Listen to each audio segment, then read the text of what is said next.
Hi students, welcome back to Career Goals. I hope all are good. Let's start the topic. Today topic is presentation, analysis and interpretation of the data.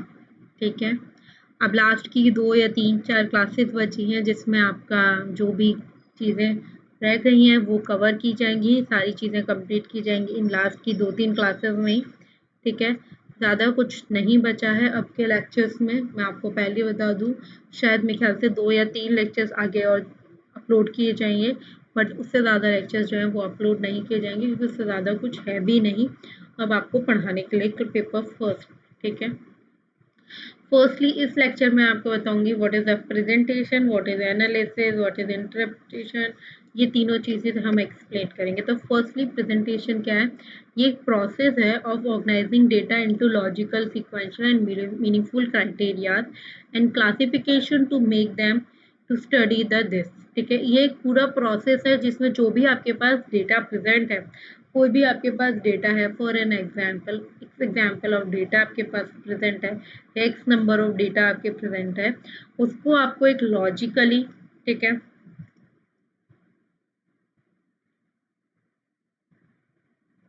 उसको आपको पूरा cover करना है, उसको एक sequence form में लेकर आना है, logically, sequentially and meaningful criteria.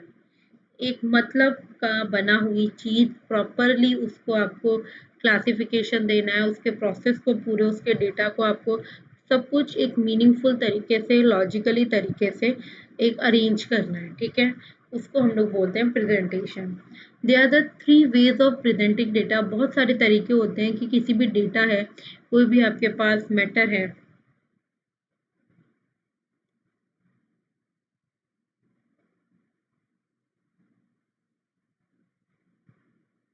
कोई भी आपके पास मैटर है उसको प्रेजेंट करने के बहुत सारे तरीके होते हैं। फॉर एग्जांपल आपको मैं 3 तरीके बताती हूँ कि डेटा को कैसे प्रेजेंट किया जाता है और प्रेजेंट करने के डेटा क्या-क्या हैं। पहला टेक्सचर, ठीक है, दूसरा टेबलर फॉर्म में, ठीक है, तीसरा ग्राफिकल फॉर्म में। ठीक है, टेक्सचुअल फॉर्म में क्या है? स्टेटमेंट विद ए न्यूमरल और a number that has a supplement to the tabular representation. ठीक है,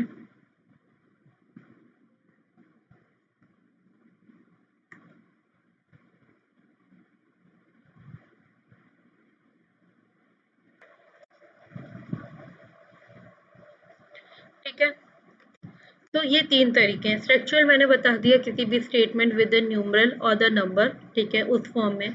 टैबुलर फॉर्म में क्या है कि एक प्रॉपर्ली आप डेटा फॉर्म करोगे टेबल स्ट्रक्चर में, a systematic arrangement of related idea in which classes of the numerical fact और a data or data are given each row and their subclasses are given each of the column in order to present the relationship of the set of the numerical fact with the data in this defined, compact and understandable form. ठीक है, दो general veg है, जो दो general rules है regarding to independence of the table and the text. इन दोनों के बेसिस पे कुछ जनरल रूल्स फॉर्म हुए हैं और कुछ नहीं, दो ही जनरल रूल्स है। पहला, the table should be so constructed and that is unable that the readers to be this the data represented without referring to the text. The text should be so written that is the allow the reader to understand the argument presented without referring to the table.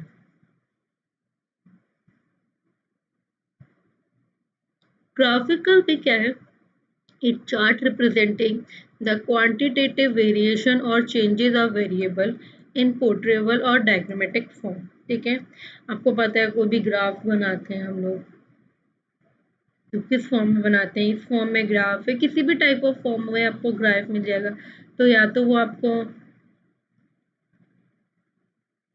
ट्रियोलिक form में या फिर diagrammatic form में आपको graph मिल जाएगा। ठीक है, अब types of बार है, टाइप्स ऑफ ग्राफ्स हैं, सॉरी बार नहीं, टाइप्स ऑफ ग्राफ्स हैं और कुछ चार्ट्स होते हैं जो रिप्रेजेंट करने के लिए यूज किया जाता है। फर्स्टली बार ग्राफ, आप लोग बहुत पहले से ये चीज पढ़ते आ रहे होंगे। bar graph, line graph and pie graph. So बहुत टाइम से पढ़ते आ रहे होगे बार ग्राफ, लाइनर ग्राफ, पाई ग्राफ, पिक्टोग्राम, ठीक है, statistical maps and ratio chart, ठीक है। ये चीजें आप 6 चीजें तो आप बहुत टाइम से पढ़ते आ रहे होगे। And second is analysis. क्या होता है? The separation of whole into its part, ठीक है। The process of breaking up the whole study into a constituent parts of category according to the specific question under the statement of problem, ठीक है। Separation of a whole, सबका separation into its part, constituent part, ठीक है। The process of breaking up the whole study into this part of category according to the specific questions under the statement of the problem. अब दो तरीके होते हैं, two ways होते हैं किसी भी डेटा को एनालिस करने के लिए। एक तो क्वालिटेटिव एंड दूसरा होता है क्वांटिटेटिव। ये हमेशा याद रखना। किसी भी डेटा को एनालिसिस करने के लिए, किसी भी डेटा को समझने के लिए, एनालाइज करने के लिए हमेशा से हमारे पास दो वेज हैं, एक तो qualitative and second is quantitative. Qualitative it is not based on the measurement, ठीक है, ये कोई मेजरमेंट पे बेसिस नहीं है। या एंड क्वालिटेटिव मीन्स एक क्लेम्स पे भी मेजर नहीं है या उस पे भी बेस्ड नहीं है। सोशल एनालिसिस एग्जाम्पल क्या है? Social analysis from the biggest to the smallest class, जितना भी बड़े से छोटे में का analysis to important to the least important, most important to the least important. हमेशा ज्यादा से कम, ये याद रखो। मोस्ट से लीस्ट पे आना, बिगेस्ट से स्मॉलेस्ट पे आना। Ranking of the student according to their brightness, कितना कोई भी स्टूडेंट कितना ब्राइट है उसके बेसिस पे रैंकिंग करना। And this is a quantitative is employed on the data that have been assigned from the numerical value. It can be ranged from the examination of the sample frequency to the to the description of an event or phenomena using the descriptive statistics, and to the investigation of correlation and hypothesis using a various statistical tests. Interpretation. This section answer to the question so what in relation to the result of the study. What do the result of the study mean? And this part is perhaps the most critical aspect of the research report. It is often the most difficult to write because it is the least structure,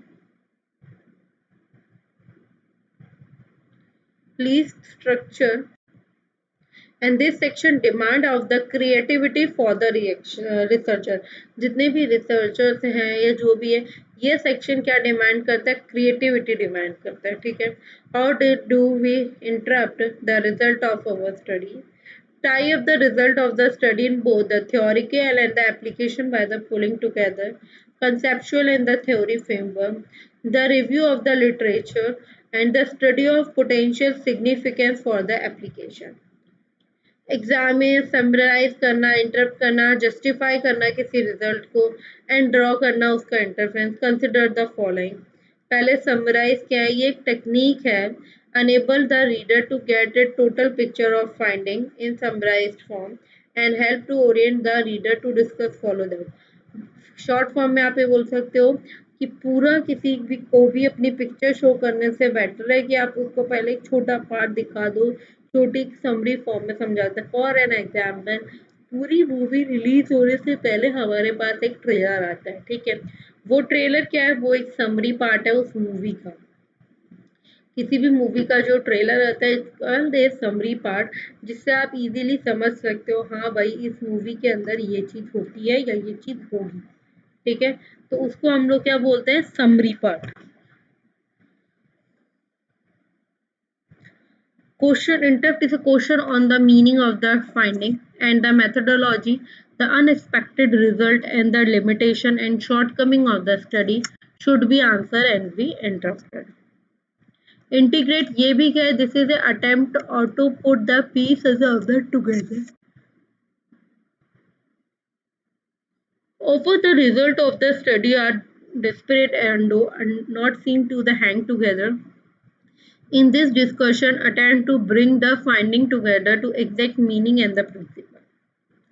Theory क्या when the study includes a number of related findings, it occasionally becomes a possible to theorize. Integrate your finding into a principle. Integrate a theory into your finding, and use this finding to formulate a original theory. Recommend and the apply alternatives. In the interruption for the statistical analysis, the following keyword of phrase may be used. Like for an example, table present that and table indicate that. ये क्या reflect कर रहा है? It reflect in a table there was, he as observed there was needed and deeper into the figure. Graph illustrate the graphs below and above the follow that. In explaining this result, it can be stated that जो भी explain करना है result को significantly relatable is found to determine of and register a positive correlation with and relief to the influence a significant relationship is discovered to be the factor of and the relationship with the result of it may be constructed or that. And in viewing in this sense, it can be stated that the result established the fact that its findings suggest that with this result, the researchers develop an impression that this finding also validate the finding of improvement in could be understood in the context, and this finding also attempt of the framework of the study, a framework of the sample. Sorry. Framework of the study. The interruption mark as a reveal that nevertheless this finding could be attributed to the fact that probably it was also influenced in the nation in the rational senses gives some the guideline in the presentation analysis and interpretation of the data is a 1999.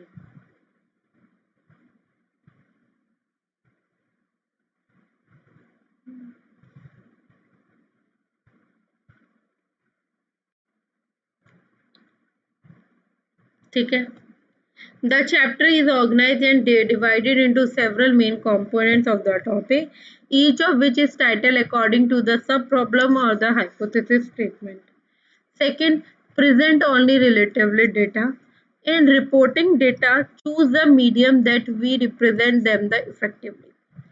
Presenting tables that can be represented as well as in the few statement in text must be avoided. The textual presentation should supplement or expand the content of the table and the chart rather than duplicate them. Only objective data in the table are made a basis of the analysis of the data should be objective and logical. In analysis and interpreting data point out those they are with the theory of presented in the study of theoretical framework. अरे यार sorry guys, I'm sorry. The reporting statistical test of the significance including जो भी information है किसके basis पे the concerning the value of the test and degree of the freedom, the probability level and the direction of the effect. The findings are compared and contrast with that of their previous study and interruption are made thereof. ठीक है, तो ये सारी चीज़ें थी आपकी data से related. जो भी आपका डेटा फ्रेमवर्क था, जो भी डेटा प्रेजेंट था, उससे रिलेटेड आपकी ये सारी चीज़ें कवर आउट थी. तो next thing is theory and the research work जितना भी है आपका उससे रिलेटेड वो पार्ट आएगा. ओके.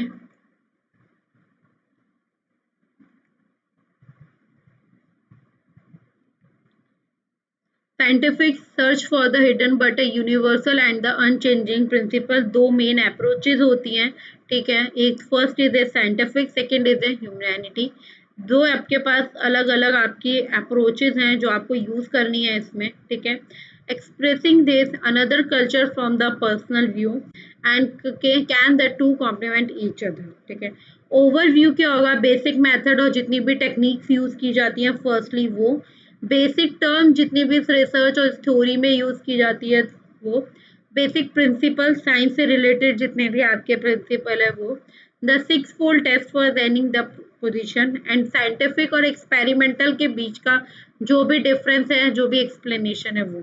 तो फर्स्ट इज मेथड जो है which is are the fundamental principle, जिसमें all aspects of the culture must be considered, especially there है इंटर कनेक्शन, क्रॉस कल्चर, ठीक है, एंड कल्चर रिलेटिव्स। ये मेन तीन चीजें हैं जो यूज की जाती है। What is a culture relatives, acceptance of the culture according to the own stands, ठीक है। इथ्रोसेंट्रिज्म क्या होता है, वही belief in the superiority of own culture, आपके अपने खुद के कल्चर के बीच। Ethical, we do not accept all the culture practices. Second is meaning of the culture relativism, scientific to understand the people behavior, आप लोगों के behavior को, चीज़ों को समझने की कोशिश करें, ठीक है। आप how to mental structure is a culturally derived from this, Muslims के क्या मेंटल कल्चर है, उनका क्या माइंड सेट है, आप वो समझने की कोशिश करें। Universalism is a practice through occur the world wide, ठीक है। पूरे वर्ल्ड वाइड की चीज़ों को आप समझें। Gift exchange, the red necklace and white arm shell in the corn ring, ठीक है। उसके बाद अदर जो टेक्निक्स है उसमें ऑब्जर्वेशन हो गए, जितना भी पार्टिसिपेशन ऑब्जर्वेशन है वो हो गया। इंटरव्यू हो गए विद द मार्केट वूमेन, ठीक है। फिर अदर टेक्निक जो भी आप यूज कर सकते हैं, the topic to the research, audio visual technology and infant participation of the leg, ठीक है। कुछ बेसिक टर्म्स हैं जो साइंस में यूज की जाती हैं। एक तो first is hypothesis, second is a theory, third is a induction, second is deduction, ठीक है। हाइपोथेसिस क्या है, ग्रेजुएटेड गैस एक्सप्लेनिंग समथिंग और ए इवेंट, किसी भी चीज को आप गेस करना, है ना, कुछ भी ऐसा हाइपोथेसिस बना लेना उससे related. Observe in the lab और ए फील्ड, आप साइंस में तो मोस्टली आप लैब में और फील्ड में इस चीज करते हैं एंड ऑब्जर्व करते हैं। Theory, confirm hypothesis, building a hypothesis from the observation or a lab experiment, ठीक है। pretending what should occur based on the confirmed body of fact and principle or belief, कुछ बेसिक टर्म्स यूज होती हैं। For example first जैसे sample हुआ, random sample हुआ, representative sample हुआ and universe.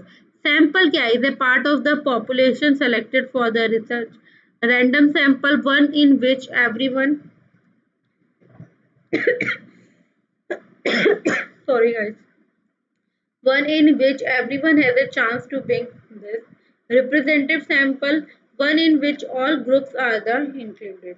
And universal is the total population from which sample is drawn. कुछ basic terms है जैसे टेक्निक्स हुए, मेथड हुए, मेथडोलॉजी हुए। टेक्निक के instrument use to gather information, method justification for selection of the technique, and methodology overall plan that form a coherent relation among the method.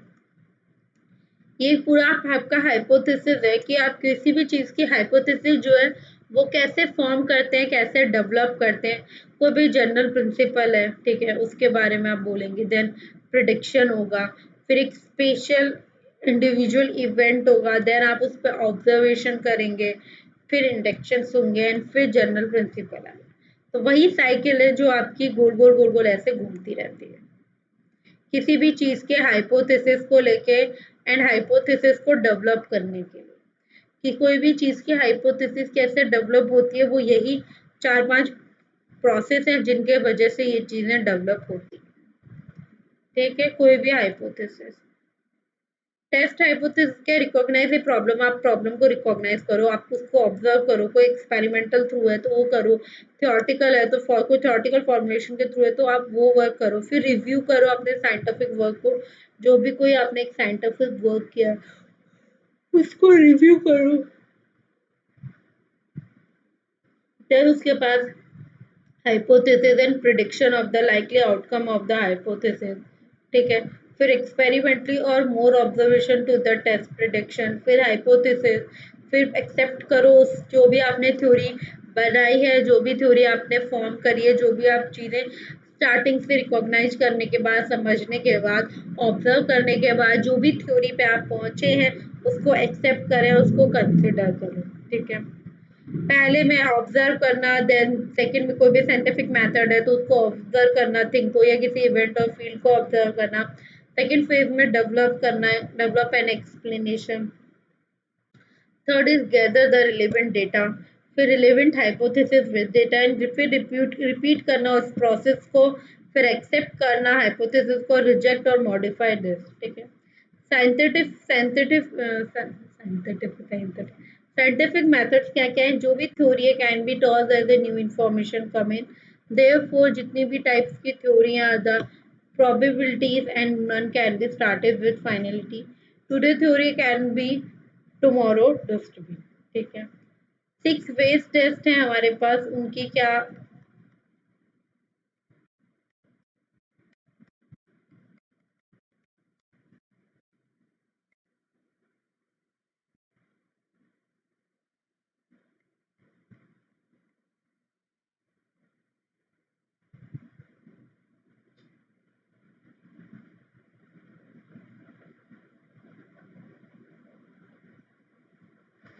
6 theories है हमारी। तो firstly उनका बैकग्राउंड क्या है, मैं आपको पहले वो बताऊंगी। जेम्स ने इसको डिस्कवर किया था, this is scientific investigation of claim of paranormal and anthropologist, ठीक है। 6 वे के टेस्टेस होते हैं इसमें। First is the logical, possibility, comprehensiveness, honest honesty, replication and significance. Replication तो आप बायो के टॉपिक्स में, रेप्लिकेशन तो मतलब लाइक है हर चीज में आपको मिल जाएगा, डीएनए रेप्लिकेशन, आरएनए रेप्लिकेशन, आपको हर जगह वही चीजें पढ़नी पड़ेगी। बट मेन थिंग इज है कि जब आप डीएनए रेप्लिकेशन और आरएनए रेप्लिकेशन पढ़ते हैं अपने इस क्लास में, तो फर्स्ट थिंग आपको ये कि जितने भी एंजाइम उस रेप्लिकेशन में यूज किए जाते हैं और जितने भी टाइप के एंजाइम्स यूज किए जाते हैं, प्लीज वो सारे एंजाइम्स जो है आप अपनी नोटबुक में या अपने रफ नोटबुक में कहीं भी नोट करके रखना कि किस एंजाइम से क्या चीज फॉर्म होती है, क्या प्रोसेस, वो एंजाइम का क्या प्रोसेस है, ठीक है।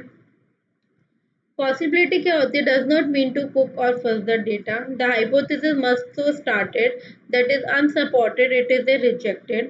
Thus, it may be simplify the condition under which is rejected and broadly state that use of the multiple out and what to do, what to is a creator. They are the two basic kind of the logic, ठीक है। First is end and second is deductive. इसमें क्या है, gathering enough fact to the lead to the conclusion, and second is a starting at a major premise and down to the minor premise then the conclusion. Logic का एक basic statement क्या है, किसी भी type के of argument हो रही है and offered is evidence in support of any claim must be both valid, follow from the accepted position, proposition, assumption or the math starting the line translate. Scientific law is a E equals to mc square, ये आपने पढ़ा होगा, sound that is true. Comprehensiveness is the evidence offered in the support of the any claim, ठीक है। all relevant evidence must be considered. Opposite and the selective representation of evidence that supports the claim, ठीक है। Like किसी political party है या कोई court room का problem है, दो, ठीक है। Honesty is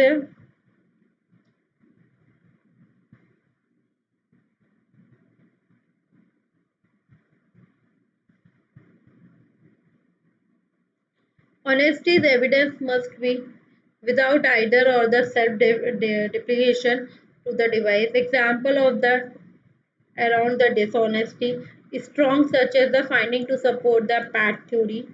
Basic fault of the group and political and lawyer.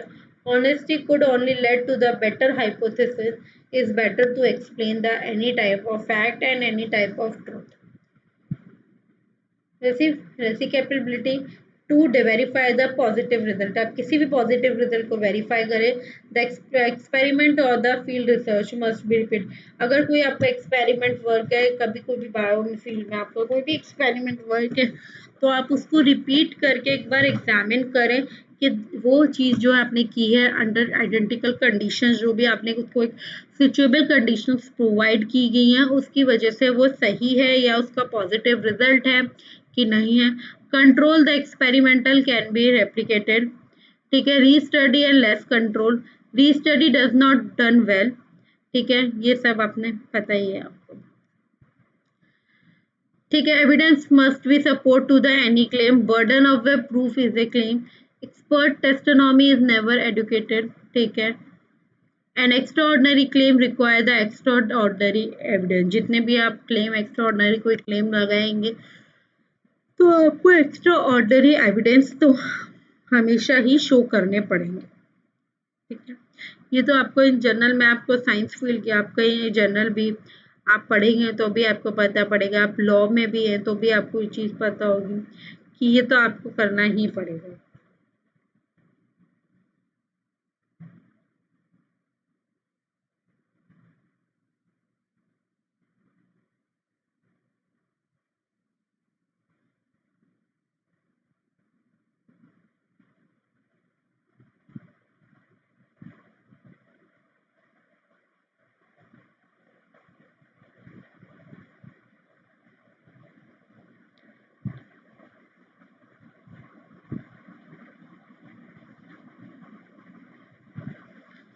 Okay,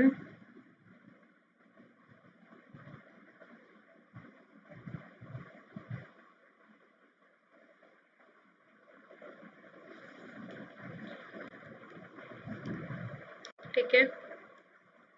Next, welcome back to the real world.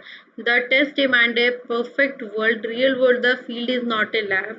Homo sapiens has the same hardware, but individual and culture vary. The comprehension, careful representation, flexibility in the field. Conclusion क्या है? To develop the generalized that apply to the society. Second aim क्या हो सकता है? To explain the diversity of the culture, and research must therefore meet a standard such as class 6-3 based test, जो भी आपको मैंने अभी 3-6 टेस्ट लॉजिकल टेस्ट बताए वो, ठीक है। आई थिंक सारी चीज़ें इसमें अभी तक आपकी क्लियर हो गई होंगी, कोई डाउट नहीं होगा। अगर कोई भी प्रॉब्लम है, कोई भी इशू है तो प्लीज़ आप लोग मेरे को अभी बताइए, क्लास में एक्सप्लेन कर दीजिए तो ज़्यादा सही रहेगा।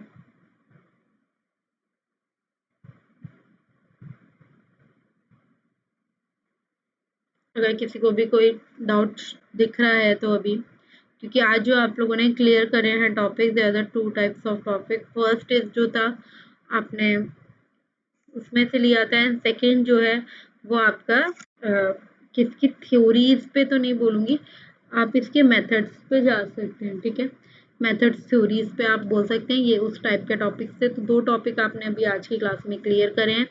अगर किसी को अभी भी कोई प्रॉब्लम या कोई डाउट है तो प्लीज़ मेरे से अभी क्लियर कर लेना। अगर किसी को कोई छोटा मोटा भी डाउट है कि नहीं मैम समझ में नहीं आया, तो प्लीज़ आप नीचे कमेंट बॉक्स में कमेंट कर देना, मुझे कोई प्रॉब्लम नहीं है, मैं आपको जिससे भी मुझे सुटेबल टाइम मिलेगा मैं आपको वहीं पे वो चीज़ क्लियर कर दूंगी। और गाइस 15th ऑफ मई तक हम लोगों का मोस्ट प्रोबेबली, मतलब लास्ट नेक्स्ट 2 डेज में, मैं चाहे थ्योरीज ही बची हैं आपकी, जो 2-3 थ्योरीज बची हैं, ठीक है, वो थ्योरीज जो बची हुई हैं वो हम ख़त्म करेंगे ये नेक्स्ट 2 डेज में, ठीक है। 14 एंड 15 में जो भी आपकी थ्योरीज बची हैं वो हम थ्योरीज, दोनों थ्योरी जो है 2-3 थ्योरीज हैं, हम वो कंप्लीट कर देंगे, ठीक है। तो अगर आपको कोई भी सिंगल डाउट है या कोई भी दिक्कत है तो प्लीज़ आप लोग कमेंट बॉक्स में कमेंट डाल सकते हैं। और अगर किसी को कोई ऐसा इशू है कि नहीं मैम ये पॉइंट जो है आप मेरे को दोबारा समझा दीजिए या इस टॉपिक का हमें रिवीजन करवा दीजिए, तो प्लीज़ आप वो भी कमेंट बॉक्स में कमेंट कर सकते हैं। मेरे को कोई प्रॉब्लम नहीं होगी किसी भी टॉपिक को दोबारा करने की। कल मैंने आप लोगों के लिए, किसी ने मेरे को बस बोला था कि इस टॉपिक का हमें एक रिवीजन चाहिए, तो कल की क्लास में मैंने एक रिवीजन टॉपिक आप लोगों को करवाया था। अगर अभी भी किसी को कोई रिवीजन टॉपिक चाहिए, कोई रिवीजन डाउट है, तो मेरे को 15 मई तक बता दीजिए। 15 मई तक मैं आपको एक बार और रिवाइज करवा दूंगी।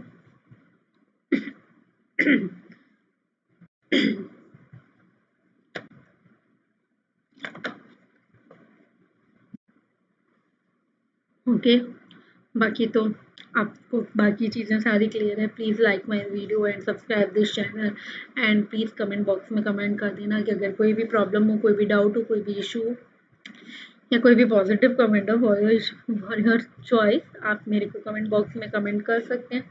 Okay students, fine. Thank you so much for watching this video and this lecture and this class. I hope आप लोगों को हर चीज़ समझ में आ रही होगी।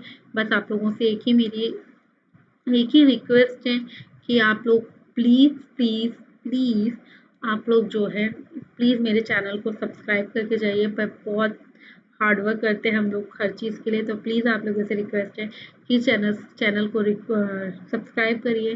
प्लीज़ इन वीडियोस को लाइक करें एंड शेयर करें और प्लीज़ कोई भी कमेंट करें।